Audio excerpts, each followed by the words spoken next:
Depois de quase 5 horas, os 7 jurados que estavam reunidos para definir a sentença do segundo julgamento do massacre do Carandiru estão aí para ler a sentença que parece que foi definida agora. Eles entraram para decidir. A gente vai acompanhar aí ao vivo esse momento, que deve proferir a sentença da decisão do segundo julgamento do massacre do Carandiru. Depois de quase 5 horas, os 7 jurados voltaram ao plenário. Vamos ouvir. Espero que entendam todos a brevidade desses agradecimentos finais.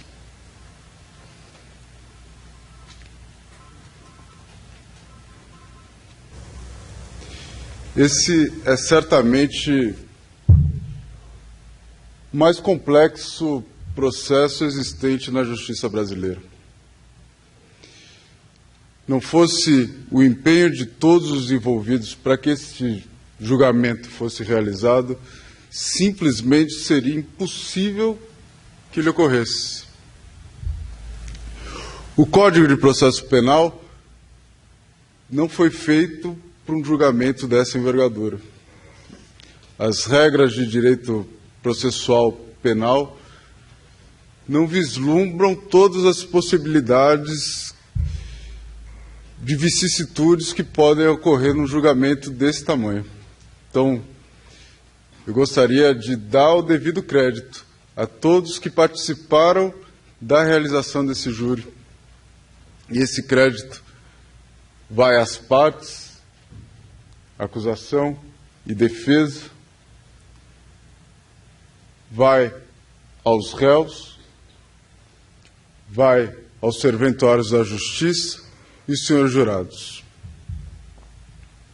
Senhores jurados, que eu gostaria de especialmente destacar a conduta e o empenho nestes 5 dias de julgamento. Eu disse isso até de forma pública mais de uma vez. Poucas vezes na minha carreira eu me deparei com um corpo de jurados que, apesar de todos estarem participando de julgamento pela primeira vez, com tamanho comprometimento, com tamanho empenho.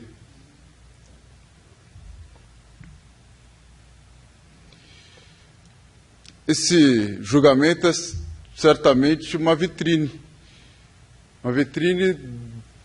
do trabalho que já é há algum tempo exercido no segundo Tribunal do Júri da capital. O segundo Tribunal do Júri da capital é reconhecidamente um dos melhores tribunais do júri do Brasil. É por conta do empenho destes funcionários que ganhou visibilidade neste julgamento, no julgamento anterior, que os fatos acontecidos, que os julgamentos pautados para hoje tratam de fatos acontecidos há menos de um ano. Essa é a nossa realidade, graças ao trabalho desses funcionários, o trabalho idêntico em processos de grande e de pouca envergadura, processos de mídia e aqueles cotidianos que fazemos todos os dias. Eu gostaria também de agradecer a confiança do Dr. Gilberto Ferreira da Cruz, titular do segundo Tribunal do Júri, e gostaria de agradecer a doutora Maria de Fátima, diretora deste Fórum Criminal. Posto isto, peço a todos que fiquem de pé para a leitura da sentença.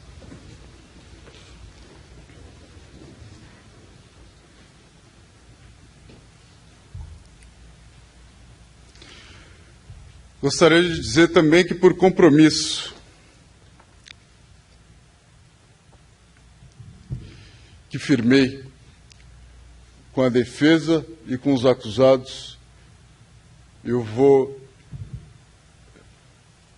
deixar de nominá-los em público, todavia estão todos devidamente nominados na presente decisão.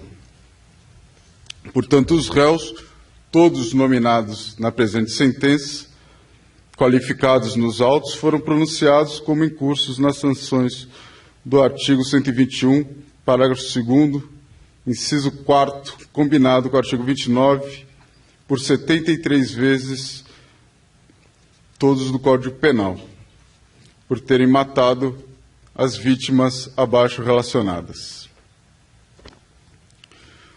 Os senhores jurados reconheceram que no dia 2 de outubro de 1992, na Avenida Cruzeiro do Sul, número 2936, bairro do Carandiru, nessa cidade, nas dependências do pavilhão 9 da Casa de Detenção Professor Flamínio Fávero, as vítimas: Adalberto Oliveira dos Santos, Adão Luiz Ferreira de Aquino, Adelson Pereira de Araújo, Alex Rogério de Araújo, Alexander Nunes Machado da Silva, Aguinaldo Moreira, Antônio da Silva Souza, Antônio Luiz Pereira, Carlos Almirante Borges da Silva, Carlos Antônio Silvano dos Santos, Carlos César de Souza, Edilson Alves da Silva, Edson Luiz de Carvalho, Edivaldo Joaquim de Almeida, Elias Palmejano, Geraldo Martins Pereira, Geraldo Messias da Silva, Grimário Valério de Albuquerque, Jarbas da Silveira Rosa, Jesuíno Campos,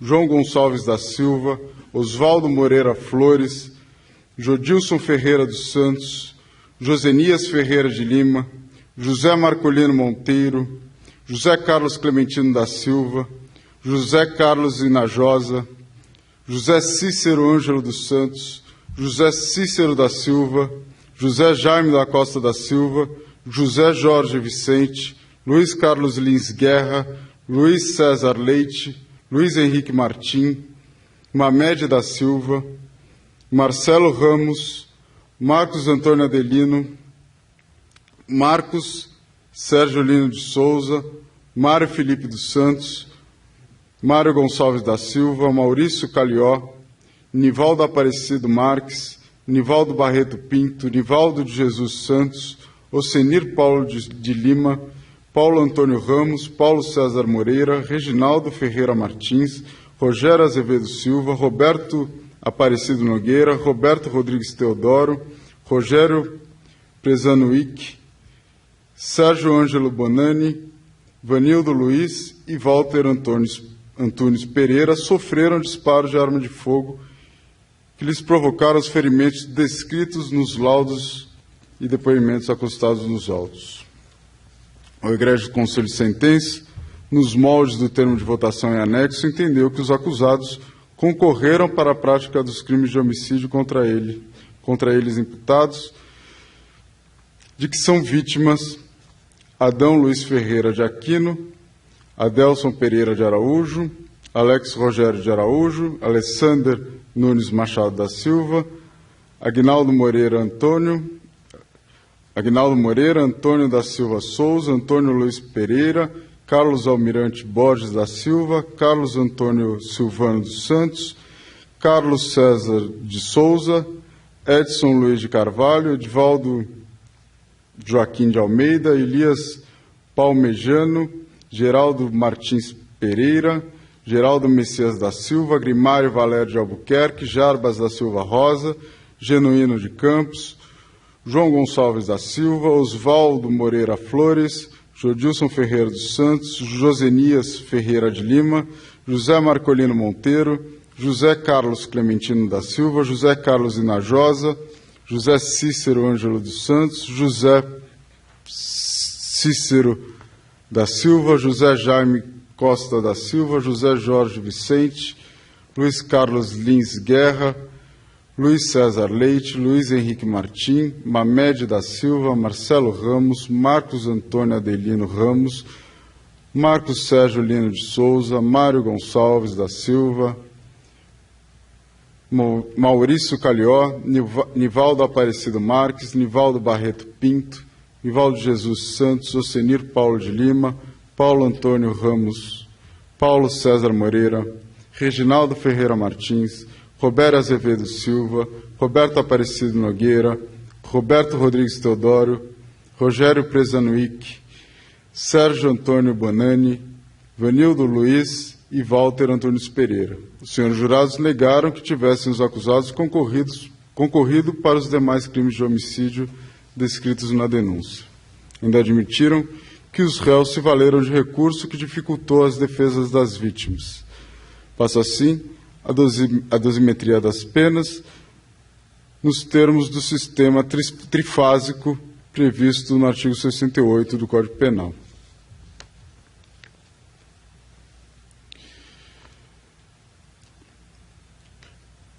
Réu número 1. Considerando a vítima Adão Luiz Ferreira de Aquino. Tendo em vista as circunstâncias judiciais previstas no artigo 59 do Código Penal, não há fato que desabone a conduta do réu, impondo-se a fixação no patamar mínimo, ou seja, 12 anos de reclusão, que torna definitiva, já que ausentes, causas modificadoras. A mesma sanção é aplicada aos outros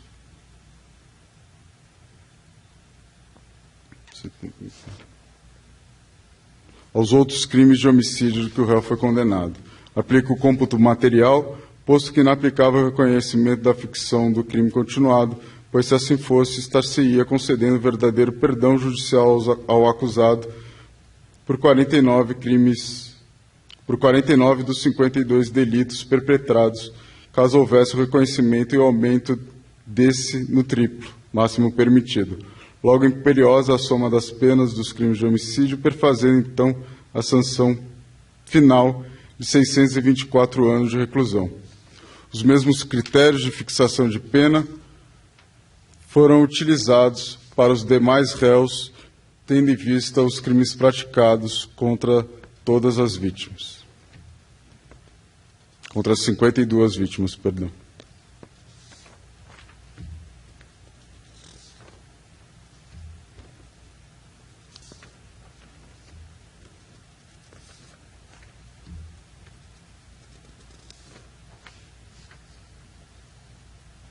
A pena imposta aos acusados será cumprida em regime inicial fechado, ante o disposto no artigo 33, parágrafo 2º, alínea A do Código Penal. Posto isto, julga-se parcialmente procedente o pedido formulado na presente ação penal com fim de condenar os réus nominalmente relacionados e qualificados nos autos a cumprir 624 anos de reclusão em regime inicial fechado, como incursos no artigo 121, parágrafo 2º, inciso 4, combinado com o artigo 29, por 52 vezes, na forma do artigo 69, todos do Código Penal. Absolvo os acusados das demais imputações descritas na pronúncia, nos termos do artigo 386, 5 do Código de Processo Penal. Considerando que os acusados, todos policiais militares, foram condenados a mais de 4 anos de reclusão pelos homicídios de 52 detentos, lhes dificultando a possibilidade de defesa, verifica inequívoco abuso de poder em suas ações e decreta a perda do cargo público ainda exercido pelos sentenciados e passa a nominá-los. Faculta aos réus o direito de recorrer em liberdade, pois respondem livres ao processo e, nessa condição, devem permanecer. Após o trânsito julgado, com as anotações de praxe, lance o nome dos réus no rol dos culpados, peça-se mandado de prisão, guias de recolhimento oportunamente arquivem-se. Regularizados os autos, venham conclusos para a designação do terceiro julgamento. Sentença publicada em plenário, são os presentes intimados. Plenário 10 do Fórum Regional de Santana, às 4h20. Rodrigo Telim de Agui Camargo, juiz-presidente. Obrigado a todos. Está encerrada a sessão.